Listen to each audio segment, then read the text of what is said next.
titre de mon message, c'est la merveilleuse personne du Saint-Esprit. Est-ce qu'on peut afficher le thème du mois, s'il vous plaît? La merveilleuse personne du Saint-Esprit, je vais connecter ça au début avec la Pâque. Et après, je passerai à autre chose parce que le Saint-Esprit a prévu quelque chose pour nous. Nous sommes dans le mois où nous allons être propulsés par l'onction du Saint-Esprit. Et je ne voulais pas commencer en parlant d'onction, mais je voulais d'abord parler du Saint-Esprit pour ne pas que durant ce mois, vous qui allez venir, que vous puissiez confondre l'onction avec le Saint-Esprit. Lorsque nous parlons de Pâques, la Pâque a aussi un lien avec le Saint-Esprit. Parce que déjà la Pâque ne date pas de Jésus, la Pâque date de l'Ancien Testament. Qui connaît un peu l'histoire de la Pâque, juste pour voir? Ceux qui sont venus à l'église pour les dimanches de Pâques, qui connaît l'histoire de la Pâque? Mon Dieu. Ok, juste 3 personnes, mais je vais vous expliquer, parce que vous êtes venus, je vais vous expliquer à quoi correspond la Pâque. Il y a un homme dans la Bible qui s'appelle Moïse. Qui a déjà entendu parler de Moïse? Ok, gloire à Dieu, ça me rassure. Et Dieu va donner une instruction à Moïse, alors que Dieu voulait exterminer les premiers-nés d'Égypte. Dieu va dire, tu sacrifies un agneau et le sang du sacrifice, tu vas le mettre sur les linteaux de la porte. De sorte à ce que lorsque l'esprit de la mort, l'ange de la mort passera, qu'il ne puisse pas toucher toutes les portes des Israélites là où il y avait le sang. Et dans la nouvelle alliance, lorsque Jésus est mort, le sang de Jésus que nous appliquons sur nos vies ou sur nos portes représente la protection de Dieu sur nos vies. Et chaque fois que nous parlons de la Pâque, nous parlons du sacrifice de Jésus. Mais la Pâque me fait penser au Saint-Esprit. Pourquoi? Parce que Jésus n'est pas parti en nous laissant seuls, il est parti en nous laissant le Saint-Esprit. Et c'est pour ça que ce matin, j'aimerais vous présenter la personne la plus merveilleuse sur la terre. Dis avec moi, Amen. Il y a une personne sur la terre que tu ne connais peut-être pas, mais c'est la personne la plus importante qui existe sur la terre. Plus importante que Marc Carny, plus importante que ton père, plus importante que ta mère, c'est le Saint-Esprit. Et aujourd'hui, nous allons parler de lui pendant quelques minutes. Et alors que nous allons parler de lui, certains vous allez ressentir comme de la chaleur autour de vous. Certains vous allez ressentir comme si j'étais avec vous hier et que je connaissais votre vie. Certains vous allez ressentir ma voix retentir, mais c'est la voix de Dieu qui parle à votre cœur parce que c'est comme ça qu'agit le Saint-Esprit. Amen. Vous êtes prêts à faire ce voyage avec moi? Très bien, si tu es prêt, fais comme ceci. Ouvrons nos Bibles dans Genèse 1 au verset 1. Genèse 1 au verset 1. Lis, mon frère, est-ce qu'on peut activer son micro, s'il vous plaît? Genèse 1, verset 1, je lis la parole de Dieu. Ouais. Au commencement, Dieu créa les cieux et la terre. Au commencement, Dieu créa les cieux et la terre. Le mot Dieu, déjà, au passage, pour ceux qui ne le savent pas, la Bible n'a pas été écrite en français. La Bible n'a pas été écrite en créole haïtien. La Bible n'a pas été écrite en lingala. La Bible a été écrite, l'Ancien Testament en hébreu, une partie en araméen et le Nouveau Testament en grec. Et certaines déclarations de Jésus étaient en araméen parce que Jésus ne parlait pas le grec. Pourquoi je vous parle de ça? Je vous parle de ça pour vous emmener à réaliser que lorsque vous lisez votre Bible en français, si ça vous arrive de lire votre Bible, les mots que vous voyez, des fois ont un sens plus fort qu'en français. Et c'est pour ça, lorsque vous discutez avec des gens qui ne sont pas chrétiens, ils vous diront, votre Bible a été trafiquée. Pourquoi dans votre Bible, il y a plusieurs traductions? C'est parce que ça n'a pas été écrit en français. Et une traduction peut varier de la compréhension d'une personne à une autre.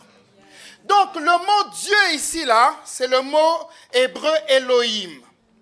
Et Elohim, c'est le mot Dieux, Dieu au pluriel. Si Dieu est au pluriel, et que les hommes n'ont pas compris ce principe, ils l'ont traduit au singulier, c'est qu'il y a une vérité cachée en Dieu. La vérité cachée en Dieu, c'est que Dieu au pluriel représente alors plusieurs personnes. Donc, il n'y a pas que Jésus, il n'y a pas que le Père, il y a aussi le Saint-Esprit. Et ces 3 personnes représentent ce que nous appelons Dieu. Mais regardez, il y a quelque chose qui m'intrigue. Il dit au commencement, Dieu créa. Pourtant, Dieu est au pluriel, mais il ne dit pas Dieu créèrent. Là, je suis dans le français, je ne suis pas dans quelque chose de compliqué. Il ne dit pas au commencement, Dieu créèrent, mais Dieu créa. Donc, Dieu représente 3 personnes, mais Dieu est tellement uni à lui-même que lorsqu'il parle, sa parole est la parole d'une seule personne. J'aimerais vraiment prendre le temps de vous expliquer quelque chose. C'est important que vous compreniez que l'église n'est pas un bâtiment. L'église, ce n'est pas un lieu où on vient à Pâques, où on vient le 31, ensuite on repart chez soi. L'église, c'est l'épouse de Christ.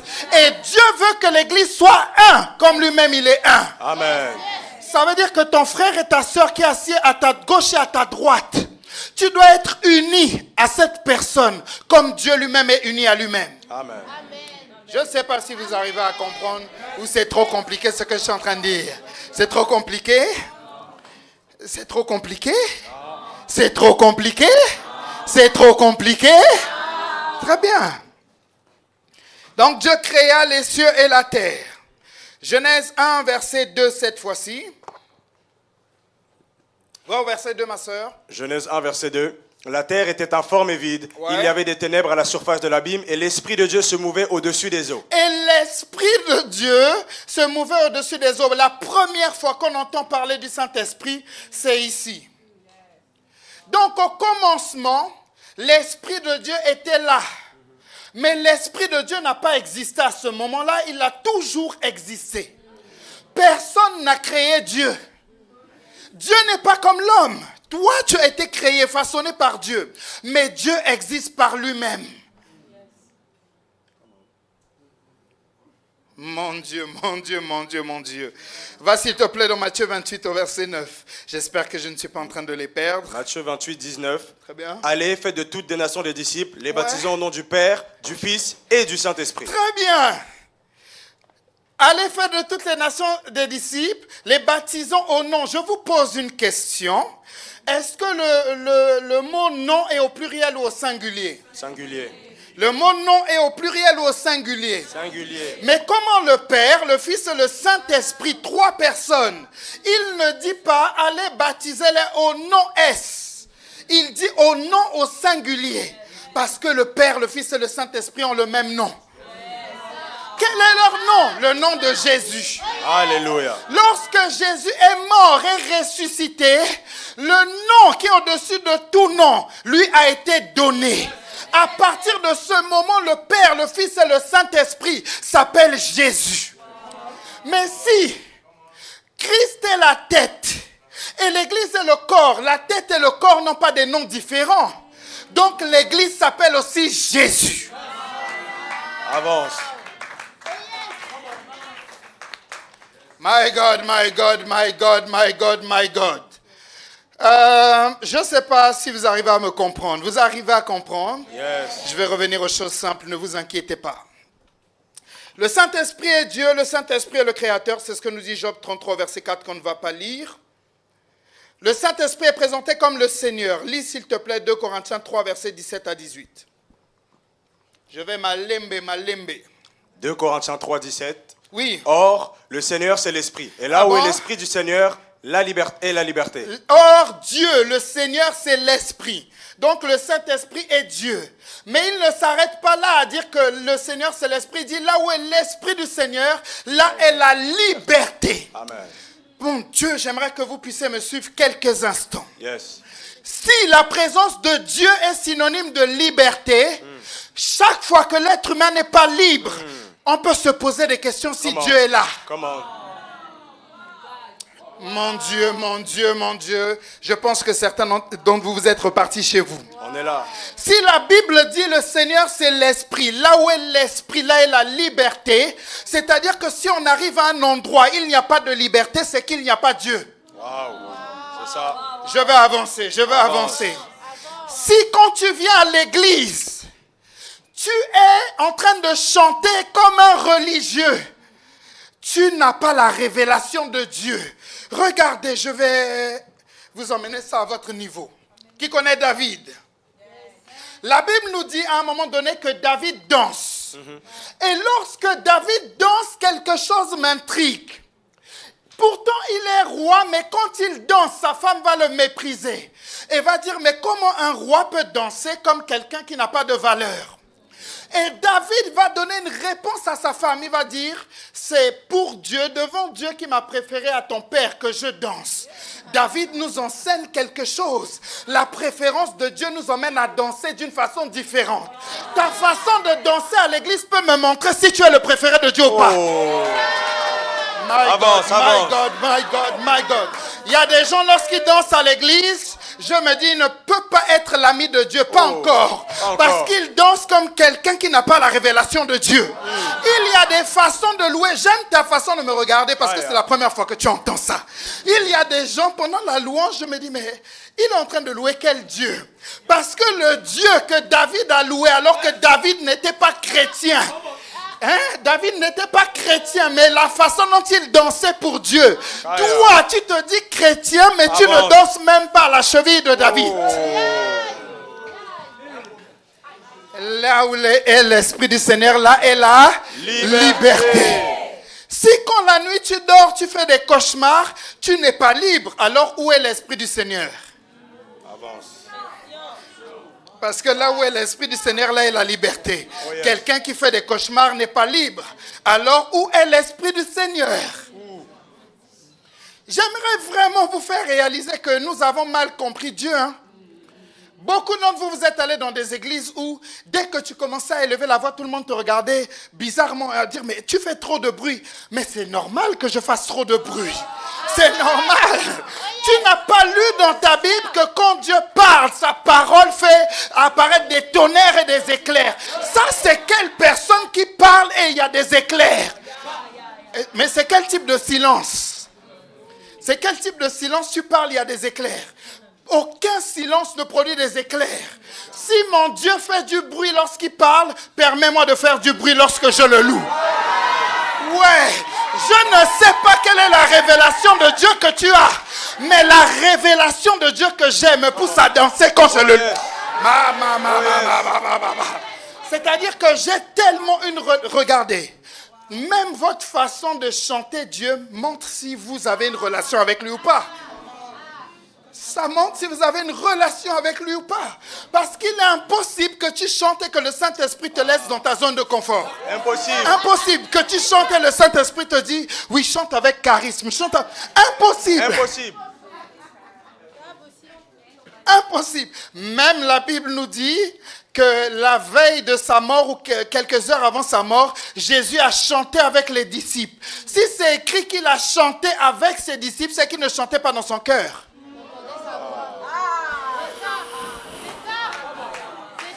Je parle aux gens qui aiment chanter dans leur cœur. Ils disent non, l'homme regarde à ce qui frappe aux yeux, mais Dieu regarde au cœur. Ok, très bien, très bien. Dieu regarde au cœur. Très bien. Mais moi qui suis à côté de toi, je ne sais pas que tu es chrétien, je ne sais pas que tu connais Dieu. Alors permets-moi avec mes yeux de voir comment tu connais Dieu. Parce que si l'homme regarde à ce qui frappe aux yeux, frappe-moi un peu par ta louange. C'est clair. Frappe-moi un peu par ton action de grâce. Frappe-moi un peu, frappe. Dis à ton voisin, frappe-moi un peu. Ouais. Nous avons grandi dans des lieux trop religieux. Quand tu arrives, tu es là. Il ne faut pas trop faire de bruit. Dieu est en ce lieu. Tu l'as dit, Dieu est en ce lieu. La Bible dit que quand Jésus reviendra, tout œil le verra. Il ne reviendra pas en cachette. C'est-à-dire que quand il va revenir, même Netflix, ça sera petit. Toutes les caméras seront braquées devant sur lui et il va descendre. La Bible nous dit que sur sa cuisse sera écrit Roi des rois et Seigneur des seigneurs. C'est-à-dire que quand il va arriver, il monte sa cuisse et dit oui, c'est bien moi. I'm back. Ouais, tu sais, il y a des moments où Satan t'a tellement empêché d'aller à l'église que quand tu arrives, tu dois écrire I'm back. I'm back. C'est-à-dire que tu ne... Power. Il y a des moments où Satan a tellement combattu ta vie que quand tu reviens au Seigneur, tu dois dire non, là je vais faire le boucan. Je vais faire le bruit. Le noise là, ça sera moi. Et quand tu arrives, tu gâtes tout. C'est-à-dire qu'on dit, mais c'est bizarre. Ça fait 1 an qu'on ne l'a pas vu à l'église, mais comment il danse plus que celui qui vient tous les dimanches? C'est normal, I'm back. I'm back. Je suis revenu. Personne ne va vouloir voler ma louange. C'est-à-dire qu'à ce moment, pendant que le pasteur prêche, tu reçois la parole, ton voisin a même envie de te dire, chut, laisse un peu pour les autres. Tu dis, non, chacun pour soi et Dieu pour tous. C'est-à-dire que là, c'est face à face avec Dieu. Maintenant, toi, loue le Dieu que tu connais, moi je loue le Dieu que je connais. Assieds-toi un instant. I'm back. I'm back.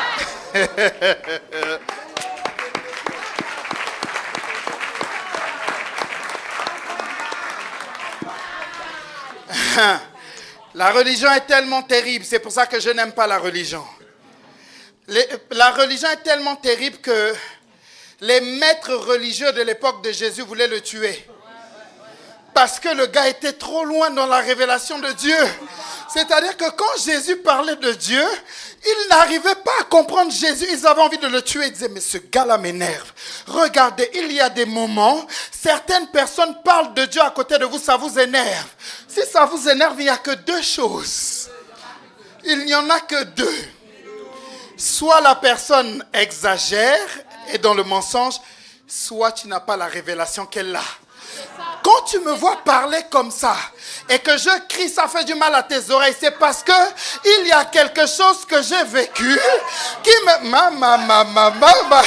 Jérémie dit, c'est comme un feu qui m'est difficile de contenir. Ça, c'est quel feu qui te garde calme pendant la louange. C'est quel feu? Même Jérémie dit, c'est un feu qui m'est difficile de contenir. C'est-à-dire que j'essaie de le contenir, mais je ne peux pas. Quand on dit élevons nos voix, j'essaie de prier avec charisme, mais c'est-à-dire que je n'arrive pas à prier avec charisme parce que c'est comme un feu. Dis avec ma fire. Fire. Ouais. Si. My God, my God, my God. C'est un feu. Je ne sais pas, beaucoup de gens chantent car il y a un feu, mais c'est un chant. Le jour où ce feu va t'attraper. Ah bon? Je disais quelque chose ce matin au pasteur Grasse. Hier, quand je priais, pour la première fois de ma vie, je ne savais pas. J'ai commencé à faire des danses prophétiques. J'ai dit, mais mon Dieu, mais c'est quoi ces histoires? C'est quoi ces histoires? J'essaie de contenir, mais ma main repart. Le Saint-Esprit me dit, petit, tu ne pourras pas contenir ça. Ça, c'est quelque chose de nouveau. Il y a des moments quand ça t'attrape, que tu veuilles ou pas tomber sous l'onction. Tes jambes vont partir, tu vas tomber. Il y a des... Je ne sais pas dans quelle église tu es allé jusqu'à présent. Je ne juge pas parce que les églises de Dieu sont les églises de Dieu. Mais moi, le Dieu que je connais, le Saint-Esprit, on l'appelle l'Esprit de feu. Oh yes. Il est impossible que l'Esprit de feu te rencontre et que tu n'aies pas le feu. Je n'ai pas dit il est difficile. Il est impossible que l'Esprit de feu te rencontre. Je vais poser parce que ça va un peu vite pour certains. Qui connaît Saul de Tarse? La Bible nous dit qu'il y a un homme qui s'appelle Saul de Tarse. Et il est en train d'aller avec des lettres pour persécuter l'église. Il persécutait qui? L'église de qui? De Jésus. Pendant qu'il part, Jésus le rencontre et Jésus lui dit, oh mon frère, oh s'il te plaît, ne fais pas ça. Oh mon frère, je t'aime trop, tu sais, tu dois te convertir. C'est comme ça que sont les gens à l'église. Oh mon frère, moi je me convertis doucement, il ne faut pas trop me brusquer. Moi je ne suis pas comme ça. Et les gens disent même, moi je n'aime pas la violence. La Bible dit depuis l'époque de Jean-Baptiste, le royaume est forcé. Et ce sont les violents qui s'en emparent. Tu n'aimes pas la violence, je suis d'accord. La violence d'un homme qui te tape, on n'aime pas ça. Mais la violence du Saint-Esprit qui t'agite, ça j'aime. Si tu aimes ça, dis avec moi, j'aime. Je like. Je commente. Et je partage.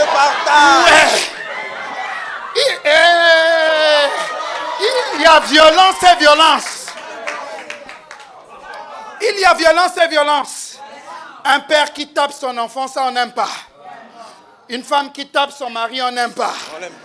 Un mari qui tape sa femme, on n'aime pas. Un chum qui tape sa blonde, on n'aime pas. Mais le Saint-Esprit qui agite mon esprit, j'aime ça.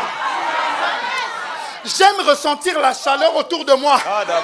Alors qu'il fait moins 25. C'est-à-dire que je ressens la chaleur. Ça brûle autour de moi. J'aime ressentir ça. J'aime quand mes jambes sont en train de partir.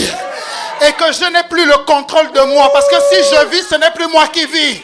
Mais c'est Christ qui vit en moi. C'est Christ qui vit en moi. J'aime lorsque je parle avec lui et pendant que je parle, il me parle. Je sens qu'il n'y a plus rien qui existe autour de nous et qu'on est juste face à face. Tu connais cette sensation quand ton chum te parle et que tu dis, oh, il me parle trop bien. Quand ta blonde te parle et tu te dis, oh, je l'aime.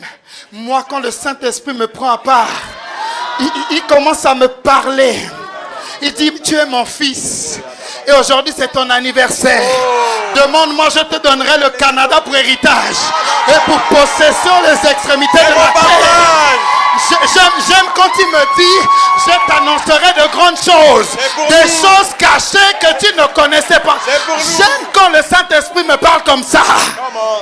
Ouais. Assieds-toi un instant, s'il te plaît. Regardez, j'étais en train de parler de Saul de Tarse. Et donc il va, pendant qu'il est sur le chemin, Jésus lui apparaît. Qu'est-ce qu'il voit? Une grande lumière frappait ses yeux. Mais pourquoi Jésus n'apparaît pas en étant juste calme? Pourquoi Jésus n'apparaît pas avec calme? Pourquoi Jésus frappe ses yeux? Parce qu'il y a des gens, ils ont tellement frappé dans le monde que Dieu doit les frapper pour leur montrer que...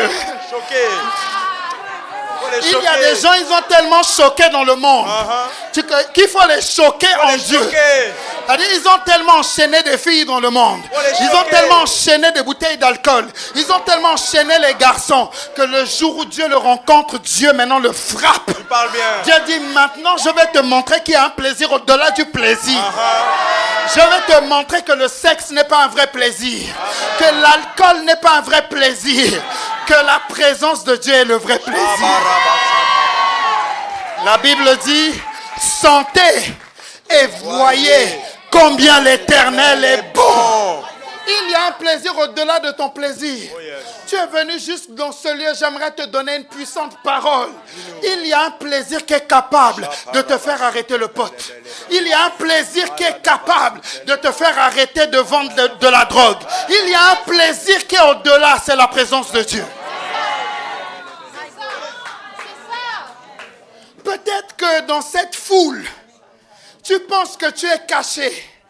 Mais Dieu te voit là où tu es. Et pendant que je parle, la voix de Dieu retentit dans ton cœur pour te dire qu'aujourd'hui c'est ton jour. Et dans quelques instants, le feu dont je parle, tu vas le rencontrer. Quand tu vas rentrer chez toi, ta mère va dire, j'ai l'impression que ce n'est pas le même enfant qui était sorti. C'est-à-dire que quand tu vas rentrer chez toi, tu vas dire à ta mère, aujourd'hui je fais la vaisselle. Ta mère dit, mais qui t'a appris ça? Tu dis, en fait, il y a un faux dedans de moi qui m'enseigne la sagesse de la vie. Si tu me suis, fais comme ceci. Il me reste combien de temps? La présence de Dieu est là. Alléluia. Très bien. Le Saint-Esprit est tellement important que c'est la seule personne contre qui le péché n'est jamais pardonné. Matthieu 12, versets 31 à 32. Matthieu 12, 31. C'est pourquoi je vous dis, tout péché et tout blasphème sera pardonné aux hommes, mais le blasphème contre l'Esprit ne sera point pardonné. Très bien. Quiconque parlera contre le Fils de l'homme, il lui sera pardonné. Mais quiconque parlera contre le Saint-Esprit, il ne le sera pardonné, ni dans ce siècle, ni dans le siècle à venir. Ça, c'est le blasphème contre le Saint-Esprit. Mais je vous rassure, personne ici n'est concerné. Parce qu'il y a des critères pour blasphémer contre le Saint-Esprit. Et il faut être à un certain niveau spirituel, ce qui n'est pas votre cas. Ah non, en fait, non. Non, je vais expliquer. Non, je vais expliquer parce qu'il ne faut pas mal comprendre mes propos. Oui, parce qu'il y a des gens, des fois, en fait, comme c'est la première fois qu'ils t'écoutent, ce que tu dis, ils le prennent tel que tu dis. Il y a une fois, j'étais là, je prêchais, j'ai dit, c'est stupide de penser que tu as été créé pour rien. La personne est sortie, elle était vexée, elle dit, comment il peut dire que les gens sont stupides? Mais c'est même pas ce que j'avais dit. Ce que j'avais dit, c'est qu'il y a des pensées qui sont stupides que tu ne dois pas accepter. Et donc, j'explique, quand je dis, vous n'êtes pas à ce niveau, je ne suis pas en train de vous dénigrer. J'explique juste que dans les critères pour renier le Saint-Esprit et que le Saint-Esprit parte de toi, la Bible dit qu'il faut que tu sois avancé dans les choses de l'Esprit au point où tu as vécu la puissance des siècles à venir. Qui ici a vécu la puissance des siècles à venir? Personne, c'est ça que je voulais dire. Mais je n'étais pas en train de vous rabaisser, c'est pas ça. Ouais, merci d'avoir dit qu'il faut que je précise parce que des fois peut-être la personne aimait ma prédication jusqu'à ce moment. Elle dit non, c'est bon, j'aime plus. Très bien. Grand 1, la personnalité et les attributs du Saint-Esprit. Je suis devenu une star sur Instagram, c'est incroyable. Power. Je parlais de mon amour pour le pasteur Grace. La veste. Et on a pris la vidéo, on l'a postée sur Instagram et je suis devenu une star. J'ai dit, oh, les gens aiment les histoires d'amour, hein? J'ai dit donc ce dimanche, je vais parler de mon histoire d'amour avec le Saint-Esprit. Amen. Le Saint-Esprit est omniprésent. Omniprésent veut dire quoi? Présent partout. C'est pour ça que le Saint-Esprit peut être dans Hawa, dans Déborah, dans moi en même temps. Parce qu'il est omniprésent. S'il est omniprésent, ça veut dire que quand tu es dans ta chambre, Yes. sur le point de pécher, il voit. Parce qu'il est omniprésent. Je ne te regardais pas pour pas que tu te sentes jugé. S'il est omniprésent, ça veut dire que pendant que tu es avec ton ami en train de raconter des bêtises, il voit. Il entend. Il voit tout. Yes. Il entend tout. Yes. Il sait tout. Yes. Regardez, il est omniprésent, il est omniscient, il sait tout. Il est omnipotent, il est tout puissant. Acte 5, versets 3 à 4. Acte 5, verset 3. Pierre lui dit, Ananias, pourquoi Satan a-t-il rempli ton cœur au point que tu mentes au Saint-Esprit? Lis depuis le verset 1, s'il te plaît. Acte 5, verset Ça va, 1. ma sœur? Ça me fait plaisir de te voir. Bien. Mais un homme nommé Ananias, avec Saphira sa femme, vendit une propriété Ouais. et retint une partie du prix. Sa femme le sachant, puis il apporta le reste et le déposa aux pieds des apôtres. Ouais. Pierre lui dit, Ananias, pourquoi Satan a-t-il rempli ton cœur au point que tu mentes au Saint-Esprit et que tu aies retenu une partie du prix du champ? Reste là une partie. Reste là un instant. Nous sommes en train de parler de quoi ici? Hein? Attends, relis s'il te plaît, verset 1. Qui peut suivre là? Relis au verset 1 s'il te plaît. Ils vont Verset suivre. 1. Mais un homme nommé Ananias, avec Saphira sa femme, vendit une propriété Oui? et retint une partie du prix. Sa femme le sachant, puis il apporta le reste et le déposa aux pieds des apôtres. Oui? Pierre lui dit, Ananias, pourquoi Satan a-t-il rempli ton cœur au point que tu mentes au Saint-Esprit et que tu aies retenu une partie du prix du champ? Nous sommes en train de parler de quoi? Du mensonge et de quoi? De l'argent. Mais attendez, il y a quelque chose qui est bizarre. Et les gens continuent encore d'arriver. Ok, là, il y a une place là. Est-ce que vous pouvez vous serrer? Ici, il y a quelqu'un là? Vous pouvez vous serrer, il y a une personne qui peut s'asseoir ici là. Il y a la place aussi ici. Les musiciens, vous pouvez passer derrière vos instruments. Comme ça, vous libérez les chaises pour les gens qui arrivent. Alléluia. Merci. Voilà, est-ce qu'on peut acclamer le Seigneur pour ces gens qui continuent d'arriver?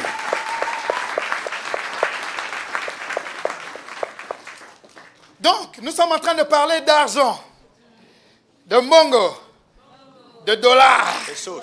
de pesos. Mais attendez, c'est l'argent de qui? D'Ananias et Saphira. Ils décident de garder une partie de leur argent. Le Saint-Esprit dit, vous avez menti. Mais attends, mais c'est mon argent. Où est-ce que tu veux en venir, pasteur gentil? Il y a des gens dans cette église. Avance. Ils connaissent ce que dit la Bible. Et ils savent qu'il y a une partie de l'argent qui travaille, que Dieu, dans sa parole, a dit ça doit me revenir.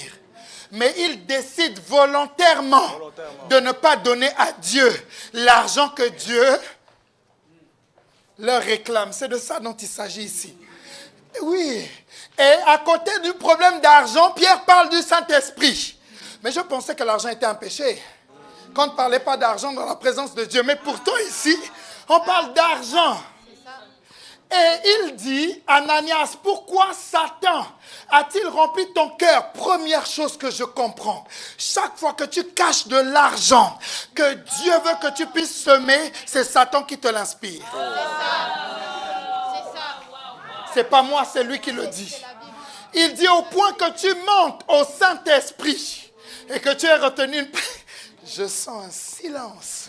On est au bon endroit. Parce que je suis en train de parler d'argent. Vous inquiétez pas, c'est la première fois que vous venez. Je ne suis pas un pasteur escroc qui va vous dire à la fin, voilà, venez donner votre argent. C'est pas ça qui m'intéresse. Je veux juste vous montrer à quel point le Saint-Esprit sait tout. Amen. Continue verset 4. Je suis allé dans une église et le pasteur... Verset 4. S'il n'eût pas été vendu, ne te resterait-il pas? Ouais. Et après qu'il a été vendu, le prix n'était-il pas à ta disposition? Oui. Comment as-tu pu mettre en ton cœur un pareil dessein? L'argent est à toi, mais pourquoi tu sens le besoin de mentir? Tu n'étais pas obligé de donner, c'est ce qu'il dit ici. Vous savez, il y a des moments où, quand vous donnez votre offrande, Dieu sait que vous ne donnez pas avec le cœur avec lequel il veut que vous puissiez donner. Vaut mieux ne pas donner que donner avec un mauvais cœur. C'est ça. Continue, comme je parle d'argent, je sais, Verset vas-y. 5. Verset 5. Ananias, entendant ces paroles, tomba et expira. Une grande crainte saisit tous les auditeurs. Mon Dieu, mon Dieu. Donc Pierre lui dit, tu as menti au Saint-Esprit. Yes. Quand Pierre lui dit ça, il tombe et il meurt. Regardez, une autre puissante vérité. Dis-nous. Et ça, je parle juste aux membres de l'Église. Il est dangereux de mentir à ton pasteur quand il te pose une question inspirée par le Saint-Esprit. Ici, Pierre pose une question à Ananias, mais la question qu'il pose, c'est le Saint-Esprit qui veut savoir. Donc, il y a des moments où tu mens à ton pasteur, mais tu ne sais pas que tu mens au Saint-Esprit. Ouais, il y a des gens, ils mentent à leur pasteur en face. Déjà, j'ai jamais compris avec quelle idée tu mens à une grande personne. On ne ment pas aux grandes personnes. Normalement, tu ne mens pas à ton père, tu ne mens pas à ta mère. Normalement. Mais bon, comme je ne parle pas au bon public, normalement, tu ne mens pas à ton père. Normalement, on ne ment pas à ses parents. Mais il y a des gens, ils ont tellement été experts dans le fait de mentir. C'est-à-dire, il part en club. Et elle dit à sa mère, ou il dit à sa mère, je vais dormir chez une amie. Ami. Mais tu ne sais pas que tu ouvres la porte à un esprit de mensonge. Et donc, quand il arrive à l'église, s'il a menti à son père, à sa mère, le pasteur est qui? Il ment au pasteur, mais en respirant de façon tranquille. Il ment. Mais tu ne sais pas qu'à des moments où tu mens, tu passes à côté de ce que le Saint-Esprit attendait comme réponse. Si tu as deux mains, est-ce que tu peux acclamer le Seigneur?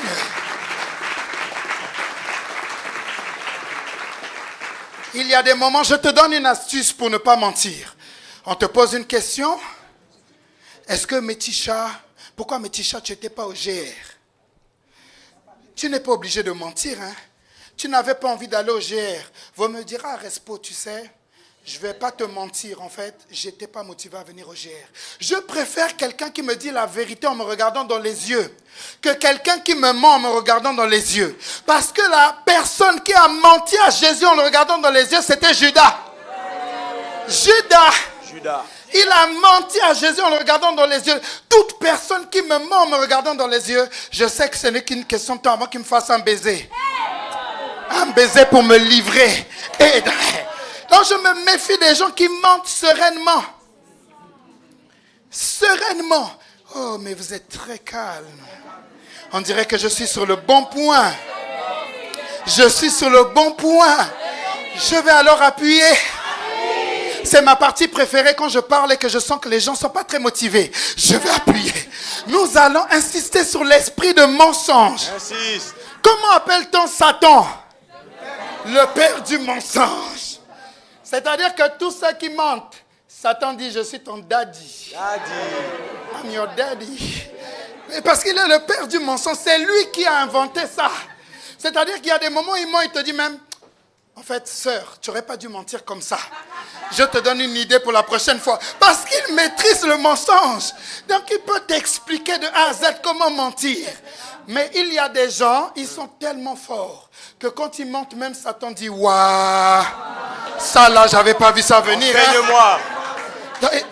Satan appelle ses démons, il dit, non, venez voir. Il a dit tel mensonge. Vous avez déjà entendu ça, les démons disent non. Mais attends, mais c'est pas toi qui l'as inspiré. Non, même moi-même, je suis étonné. Satan et tous ses démons acclament. Ils disent non, il est fort le petit.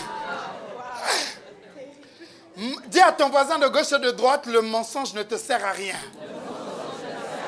Tu vois, toi-même, tu n'es pas convaincu. Dis-lui en le regardant dans les yeux, le mensonge. Tu peux dire la vérité sans être impoli. Amen. Oh, est-ce que sœur, tu aimes mentissage? Non. Non.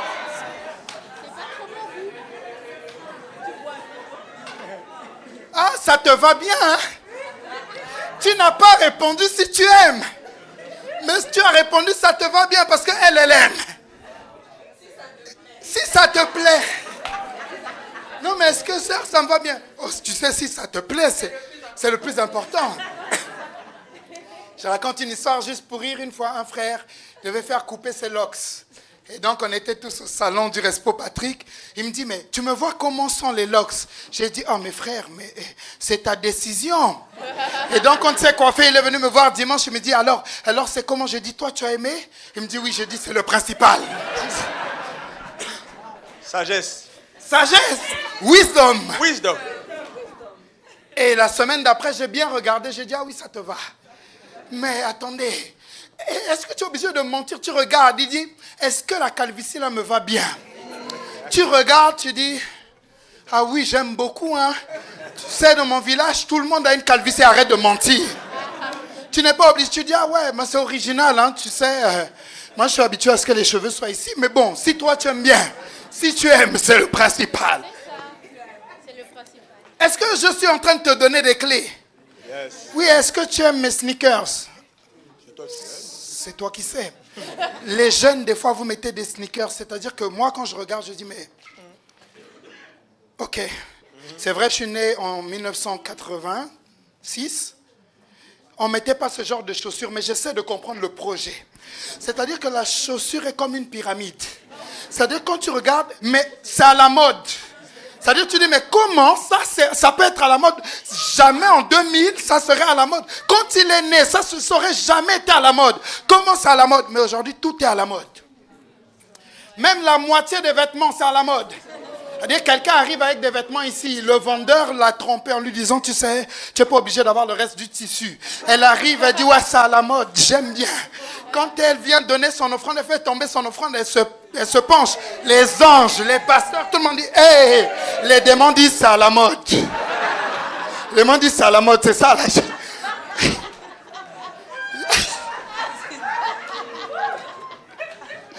Il y a des choses à la mode vraiment, c'est bizarre.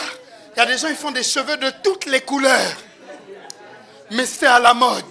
C'est-à-dire du rose avec du blanc. Mais plus d'assurance que cette personne, ça n'existe pas. C'est-à-dire, toi, tu as fait ton dégradé, mais cette personne qui a du rouge, vert, jaune, elle arrive. Tu dis, mais je ne comprends pas. Comment il peut avoir autant d'assurance avec autant de couleurs? C'est à la mode. J'aimerais te dire quelque chose qui est toujours à la mode. Oh yes. Plus de 2000 ans après, il est mort sur une croix, il est ressuscité et il est toujours à la mode. Son nom c'est J-E-S-U-S. Jesus. C'est-à-dire que la mode de ce siècle va passer, mais sa mode ne passera jamais. Il y a des marques qui vont passer, Nike va passer, Adidas va passer. Mais Jesus, ça sera une marque qui va jamais passer. Jamais. La Bible dit que nous serons tous marqués de son nom. Tu sais, peut-être qu'aujourd'hui tu es venu sans marque au-dessus de toi, mais tu as une marque, le nom de Jésus. Quand tu marches, arrête de baisser la tête. Tu es habillé de la tête aux pieds du nom de Jésus. Le sang de Jésus te couvre et tu es à la mode. Si c'est toi, dis ça, c'est moi. C'est moi. Ouais. Je ne parle pas comme tout le monde et je n'ai pas envie de parler comme tout le monde.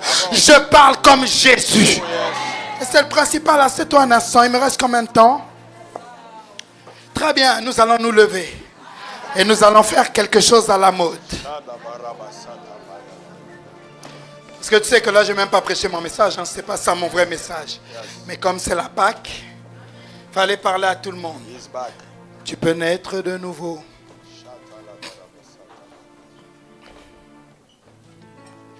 Alors que nous avons les têtes courbées, tu m'as entendu parler. Et pendant que je parlais, tu entendais Dieu parler directement à ton cœur. Et tu sais, tu es dans ce lieu, tu sais que tu n'as pas de relation, pas de communion avec Dieu et avec son Fils Jésus. J'aimerais que tu prennes cet instant, ce moment, juste pour toi. Pour la première fois de ta vie, je vais te dire quelque chose, sois égoïste. C'est toi seul face à Dieu.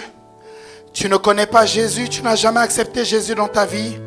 Fais quelque chose de très simple. Ne te préoccupe pas de ton voisin de gauche ou de droite. Lève simplement ta main là où tu es. Et je vais t'aider à prier pour que Jésus entre dans ta vie et change radicalement ta vie. Plusieurs personnes que tu vois ont déjà fait cette prière. Et aujourd'hui, c'est ton moment. Tout ça a été organisé pour toi.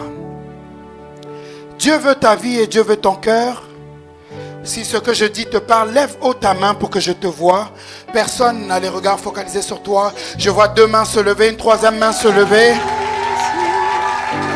Je vois une 4e main se lever. Et alors que les mains sont en train de se lever, j'aimerais que vous puissiez faire autre chose. Venez simplement devant et je vais vous aider à prier. Alors que vous avez levé votre main, prenez votre courage et venez devant. Aujourd'hui, c'est votre jour. Dieu va vous toucher. Et le feu que j'ai, vous allez aussi l'avoir et vos vies ne seront plus jamais les mêmes. Est-ce qu'on peut acclamer le Seigneur alors qu'il s'avance?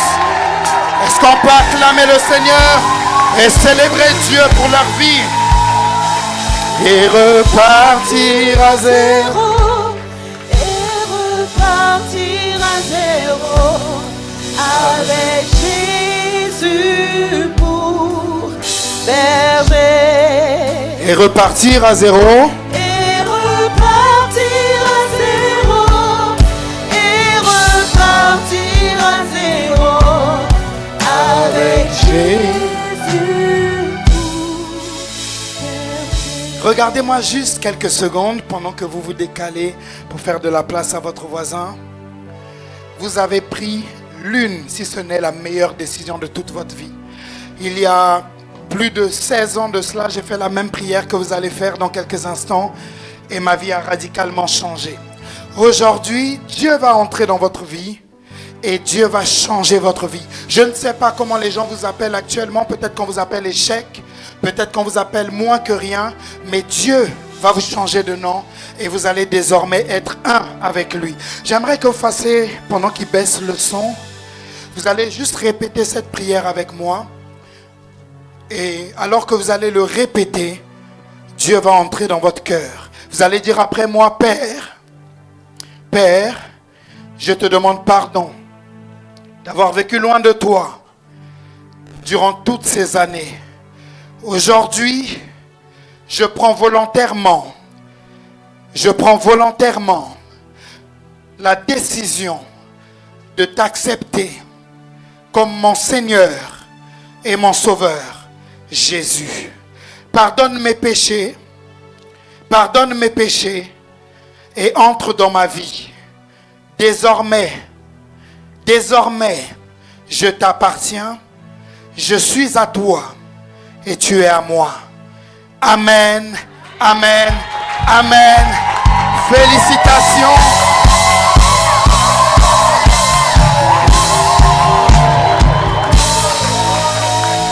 Tu sais pourquoi tu pleures? C'est la présence de Dieu. Et c'est merveilleux lorsque la présence de Dieu descend sur quelqu'un. En général, on pleure. En général, on est rempli de sa présence. Et je ne sais pas si Pasteur Grâce peut venir. Tu autorises le Pasteur Grâce à prier pour toi. Elle va te faire un câlin, elle va prier pour toi. Et Dieu va te remplir de sa présence. Félicitations, mon frère. Félicitations, mon frère. Félicitations. Félicitations. Félicitations. Félicitations. Attendez juste quelques secondes. Vous êtes tellement précieux pour nous que nous ne voulons pas vous laisser repartir sans garder une trace de votre passage. Vous voyez la merveilleuse jeune fille juste là? Elle va prendre vos informations et à la fin, on va s'entretenir avec vous afin de garder une trace de votre passage. Et si, bien sûr, vous voulez être suivi pour grandir avec Dieu, cet endroit est le meilleur endroit. Que Dieu vous bénisse. Est-ce que quelqu'un peut acclamer plus fort le Seigneur?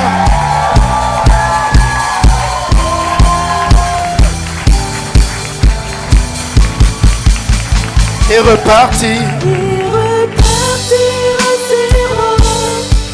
Et repartir à zéro. Avec Jésus. Regardez pourquoi nous sommes heureux lorsque les gens s'avancent. La Bible dit il y a une grande joie dans le ciel pour une âme qui se tourne vers le Seigneur. Vous n'imaginez pas lorsque les gens s'avancent à quel point le ciel est heureux de tels moments. Peut-être que vous ne vous êtes pas avancé, mais si vous voulez faire cette prière, répétez simplement à votre place là où vous êtes après moi, Père. Si vous avez déjà fait la prière, pas besoin de la répéter. Vous dites, Père, je te demande pardon pour mes péchés. Aujourd'hui, dans ta présence, j'accepte et reconnais le sacrifice de ton Fils Jésus à la croix. Désormais, sois mon Seigneur et mon Maître. Je t'appartiens. Amen. Que Dieu vous bénisse.